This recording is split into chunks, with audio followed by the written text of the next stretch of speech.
Coucou à tous et bienvenue sur ma chaîne. On se retrouve aujourd'hui pour le taroscope du mois de décembre 2017 pour les cancers, ascendant cancer et lune en cancer. Si vous ne connaissez pas votre signe ascendant ou votre signe lunaire, je place en barre d'informations deux liens qui vous permettront de les calculer. Gardez à l'esprit que ceci est un tirage général, c'est-à-dire qu'il va s'exprimer avec plus ou moins d'intensité selon les situations que vous allez traverser, et il est même possible que pour certains cancers, il ne résonne pas du tout avec ce que vous vivez actuellement.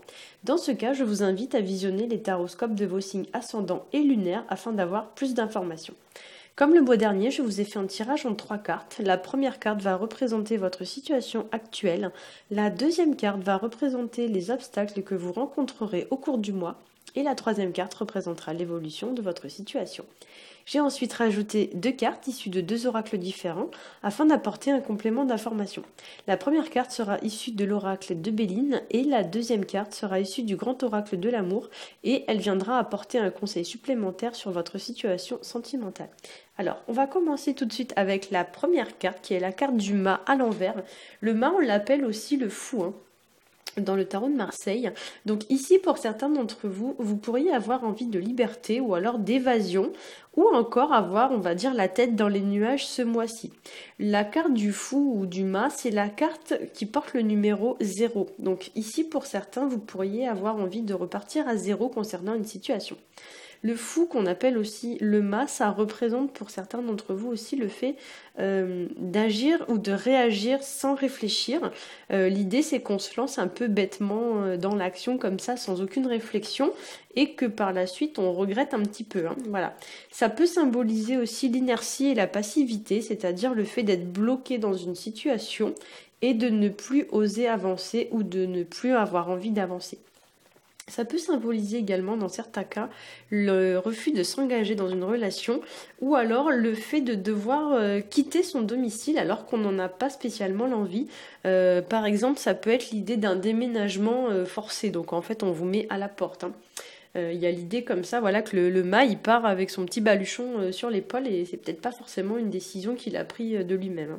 Pour certains encore, ça pourrait représenter le fait qu'une personne à qui on tenait part vivre sa vie de son côté. Donc en fait, elle vous laisse tomber. En effet, il y a l'idée avec cette carte peut-être aussi parfois d'un départ qui est mal vécu. Et c'est vrai que cette idée est assez présente quand même dans la carte. En fait, on prend ses clics et ses claques et on s'en va. Voilà. Ça peut symboliser également le fait de rester dans une relation ou dans un travail alors qu'on sait qu'on devrait partir, mais par habitude ou par procrastination, par flemme, etc. On reste, par routine aussi, alors qu'on sait qu'on devrait partir. Et ça peut représenter aussi le fait de remettre les choses au lendemain. Voilà. C'est-à-dire que vous savez que vous avez quelque chose à faire, mais par flemme, vous le reportez au lendemain. Au niveau de la deuxième carte qui est placée dans les obstacles, j'ai tiré pour vous la carte du monde à l'endroit. Et avec cette association du fou et du monde, pour beaucoup d'entre vous, j'ai l'impression que vous pourriez, avec cette association de cartes, être amené à sortir d'une certaine routine ou alors d'une certaine zone donc de confort. Ou alors on vous demande de le faire. C'est-à-dire que avec cette carte, on pourrait vous demander de sortir d'une certaine routine, mais on vous indique que ça va être quelque chose qui pourrait être difficile à vivre ou que vous auriez du mal à vous motiver pour le faire. C'est comme ça qu'on pourrait dire. Vous pourriez aussi, pour certains d'entre vous, avec cette carte, être amené à clôturer un chapitre de votre vie. Donc l'idée, c'est que vous êtes sur la fin de quelque chose et vous allez entamer quelque chose et le changement est vécu de façon un petit peu difficile. Ou alors vous avez du mal à le faire, du mal à tourner la page comme on dit. Pour certains, on va aussi vous demander ce mois-ci de sortir davantage. Donc l'idée c'est que vous devez sortir un peu de votre isolement, de votre bulle et on va vous demander de rencontrer du monde. Ou alors on peut aussi vouloir vous demander par exemple sur le plan professionnel, de ne pas faire les tâches que vous avez à faire tout seul et de les déléguer à des gens de votre entourage, à des collègues, etc. De vous faire aider au niveau du travail parce que la carte du monde, ça symbolise quand même parfois à l'envers, enfin là elle n'est pas à l'envers mais placer un obstacle, ça peut symboliser quand même l'isolement. Donc peut-être qu'on vous dit que pour assumer une situation, vous avez besoin d'être entouré. Pour certains aussi, on pourrait vous dire que vous allez repartir sur un tour. Repartir pour un tour plutôt, c'est-à-dire que par exemple vous pensiez, je sais pas moi, en avoir fini avec une situation, mais en fait non, c'est pas fini et hop on repart comme ça pour un tour. Et pour d'autres, cette carte pourrait, on pourrait avec cette carte vous demander de prendre votre place ou alors de trouver votre place dans la société. Il y a l'idée un petit peu qu'aux yeux du monde, vous devez trouver la place qui est la vôtre. Ça peut aussi vouloir vous demander de vous ouvrir davantage au monde, de vous ouvrir un peu aux autres, hein, de les laisser rentrer un peu dans votre cocon, dans votre bulle. Ça peut demander aussi, ça pourrait vous demander de laisser les autres vous voir tels que vous êtes vraiment, c'est-à-dire sans artifice, sans vous protéger à outrance, etc. La carte du monde, on pourrait la voir un petit peu comme une bulle ou comme votre cercle, entre guillemets. Et ici, on pourrait vouloir vous dire que vous devez laisser des gens pénétrer dans votre bulle et ne pas vous enfermer dans votre tour d'ivoire. En clair, vous devez vous rendre plus accessible. La carte du monde aussi, elle pourrait représenter dans un certain sens l'autisme, alors sans forcément aller jusque-là, mais avec le fou à l'envers quand même, il y a un peu l'idée qu'on est perdu dans ses pensées, dans ses rêveries, on est dans son monde, la tête dans les nuages. Et si c'est le cas, ici, on va vous demander de remettre les pieds sur terre. Enfin, la carte du monde placée en obstacle, ça peut représenter également le fait d'avoir l'impression que notre vie n'a pas de sens, elle n'est pas harmonieuse, etc.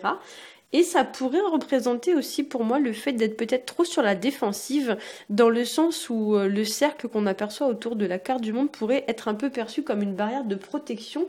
Et cette barrière, vous devez accepter que des gens... entre guillemets, la détruisent ou la percent du moins, comme votre carapace un peu, et vous devez accepter que des gens la percent pour pouvoir vous atteindre. Alors, en troisième carte, j'ai tiré pour vous la carte de l'impératrice à l'envers, qui va nous parler d'un manque d'estime de soi, ou alors qui peut nous parler aussi d'un manque de réflexion vis-à-vis d'une situation. Cette carte, elle pourrait représenter aussi pour certains d'entre vous un échec ou bien un manque de lucidité concernant un projet, ou alors ça peut représenter aussi l'idée d'avoir un peu l'esprit trop étroit ou une personne qui est peut-être trop enfermée dans ses pensées ou dans son mental. Donc soit ici c'est vous qui êtes représenté par la carte, soit ça peut être aussi une tierce personne, donc notamment une personne proche de vous. Ça peut représenter aussi une personne peut-être trop autoritaire, ou alors au contraire, pas du tout affirmée, une personne qui se laisse marcher dessus par les autres. Donc vraiment avec le monde là à côté, on va vous demander de rétablir un certain équilibre à ce niveau-là et de trouver un juste milieu entre les deux. Vous devez, on va dire, prendre votre plein pouvoir. À l'envers, l'impératrice, ça représente aussi, donc, comme j'ai dit, un manque de lucidité ou un manque d'intelligence. Donc là, encore une fois, n'agissez pas bêtement, ne vous précipitez pas. Prenez le temps de réfléchir et plus particulièrement, si vous envisagez de mettre un terme à une situation, un contrat, une relation ou n'importe quelle autre situation, ici, j'ai vraiment le ressenti que on va vous demander de ne pas agir à la va-vite, de ne pas céder à l'impulsivité, parce que vous pourriez par la suite le regretter. Donc là, bien faire attention à ça pour ce mois-ci. Avec l'impératrice, j'ai aussi pour certains d'entre vous le ressenti qu'on pourrait vous demander d'ouvrir les yeux sur une personne, dans le sens où il y a l'idée que cette personne peut-être vous cache des choses, vous ment ou elle vous manipule, enfin il y a un truc un peu dans ce genre-là, où voilà, elle s'intéresse à vous pour quelque chose, pour votre argent, je sais pas, par intérêt. Mais il y a vraiment pour moi l'idée d'un truc un peu dans ce genre-là. Voilà. Dans tous les cas, avec cette carte, on va vous demander d'agir avec finesse, l'air de rien, et de tenter de démasquer cette personne. Voilà. En carte conseil issue de l'oracle de Béline, j'ai tiré pour vous la carte qui s'appelle Trafic. Alors, c'est la carte qui porte le numéro 23, elle est sortie à l'envers. Pour moi, avec cette carte, l'idée c'est qu'on peine à atteindre notre objectif. Alors, soit c'est à cause d'un retard, ça peut être à cause d'un conflit, peu importe la nature, mais en fait l'idée c'est qu'il y a un blocage, il y a quelque chose qui vous empêche d'atteindre votre but. Ça peut être un événement lambda, un événement extérieur, peu importe la situation, mais il y a l'idée comme ça que ça n'avance pas aussi vite qu'on aimerait que ça avance, quoi.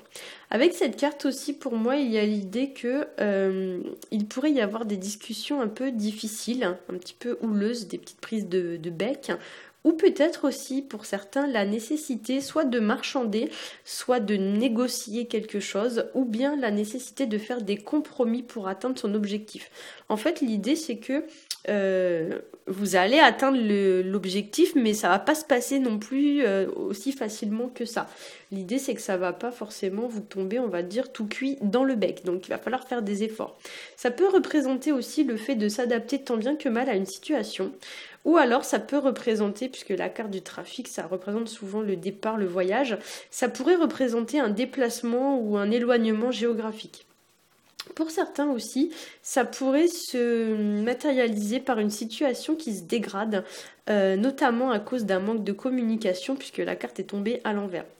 Donc effectivement, peut-être que pour certains, vous allez au cours du mois connaître une dégradation de votre situation à cause d'un manque de communication et on va vous demander de remettre un petit peu d'ordre dans tout ça et de reprendre une communication peut-être plus pacifique et plus harmonieuse, faire des compromis et chercher à apaiser un peu le conflit. Hein, voilà. Alors, en carte issue de l'oracle du grand amour, j'ai tiré pour vous la carte de la fragilité. Alors la carte de la fragilité, moi ça m'évoque plutôt le début encore timide d'une relation, puisque c'est une carte qui va indiquer un conseil plutôt d'un point de vue sentimental. Donc l'idée c'est que c'est un peu tout frais, voilà, ça sort de l'œuf, c'est quelque chose qui est tout nouveau, tout beau, hein, voilà. Et on va dire que les bases de la relation ont besoin d'être consolidées pour devenir plus solides. Hein. Ça pourrait aussi représenter d'une certaine façon une graine d'arbre qu'on a plantée et qui germe tranquillement, doucement. Donc l'arbre est en train de pousser, mais effectivement au début, quand ce n'est qu'une graine, la relation est encore assez fragile. Ça peut représenter pour moi aussi une certaine idée d'éclosion ou du moins d'ouverture sur le monde. Ou alors ça pourrait, pour moi, représenter le fait de devoir sortir un peu de sa coquille. Donc ça rappelle bien la carte du monde. Hein. L'idée qu'on est peut-être trop enfermé dans son monde, on doit sortir un petit peu de son monde et ôter sa carapace. Et ben là c'est un peu ça, avec le petit poussin là qui éclot. Ça pourrait vouloir dire que vous devez sortir de votre œuf. Voilà. Donc c'est un peu l'idée quand même d'une certaine façon d'une naissance ou bien d'une renaissance. Hein. Avec cette carte, j'ai l'impression qu'on encourage un petit peu le petit papillon que vous êtes à éteindre ses ailes et à prendre son envol après être sorti de son cocon. Pour les gens qui sont déjà en couple, hop, je suis perdue dans mes notes, voilà. La carte pourrait représenter en fait le fait que il y a des fragilités ou des failles, quelque chose de cet ordre-là, on va dire, dans la relation, ainsi que la nécessité peut-être de faire des choix ou bien du moins de vous positionner face à une situation. L'idée de prendre position. Pour d'autres, effectivement, la carte pourrait également parler du fait qu'on fragilise soi-même sa relation parce qu'on est trop étouffant avec l'autre. Vous êtes trop mère-poule, en fait, vous couvez trop votre partenaire, vous voulez tellement bien faire les choses que finalement, vous en faites des tonnes, hein, et du coup, vous empêchez la relation de s'épanouir et de fonctionner correctement. Parce que voilà, vous êtes trop mère poule ou père poule, je sais pas comment on peut dire, mais l'idée c'est qu'on veut tellement bien faire qu'on étouffe l'autre et du coup l'autre manque d'oxygène et la relation se meurt à petit feu. Sur le plan numérologique, là on est sur du 6, donc puisque le 4 plus le 2 ça nous fait du 6. Le 6 c'est un chiffre qui va vous demander de faire des choix. Alors ça peut être des choix, ça peut être des compromis, ça peut être trouver sa place, ça peut être se positionner face à une situation, mais il y a l'idée qu'on doit trouver entre guillemets voilà sa place face à une situation. Ça peut aussi représenter l'idée de trouver le juste milieu ou le bon équilibre d'une situation. Le 6, ça peut renvoyer également à tout ce qui va être sacrifice excessif, donc sens de l'abnégation, etc., etc., ou générosité excessive. Et clairement, pour certains, ici, on pourrait vous demander de prendre conscience que d'une certaine façon, vous donnez trop aux autres et que au passage, vous vous oubliez. Le 6, ça renvoie aussi à tout ce qui va être harmonie et équilibre d'une situation grâce aux choix que l'on fait, aux compromis, etc., etc. Et ça renvoie aussi à la tentation. Donc attention ici qu'à force d'étouffer votre partenaire, celui-ci ne finisse pas par être tenté, on va dire, d'aller voir ailleurs. Voilà. D'autant qu'avec le fou, le mât, en première carte, il y a l'idée un peu de vagabonder comme ça, un peu en toute légèreté. Hein. Donc pour moi, on va dire que les cartes, ils font penser, quoi. Voilà. Il y a l'idée que peut-être vous êtes trop proche, trop étouffant et l'autre a besoin d'air. Et du coup, ça pourrait voilà, parler un peu de tentation. Peut-être que voilà, l'autre a besoin d'oxygène et vous êtes trop étouffant et du coup, ben, il est privé de son oxygène et il va aller chercher ailleurs ce dont il a besoin. Voilà. Enfin, la carte pourrait également, pour certains d'entre vous, parler de la fin d'une situation qui nous a fragilisés et que pour se sentir mieux, on a besoin d'un petit peu de réconfort, on a besoin de se coucouner, de se chouchouter ou de se faire chouchouter par quelqu'un d'autre. Voilà, j'espère que ce tirage vous aura plu. Si c'est le cas, n'hésitez pas à me laisser un petit commentaire au bas de cette vidéo. Vous pouvez également la partager autour de vous, sur les réseaux sociaux, etc. etc. Gardez à l'esprit quand même qu'il s'agit d'un tirage général, donc ne prenez pas forcément tout au pied de la lettre.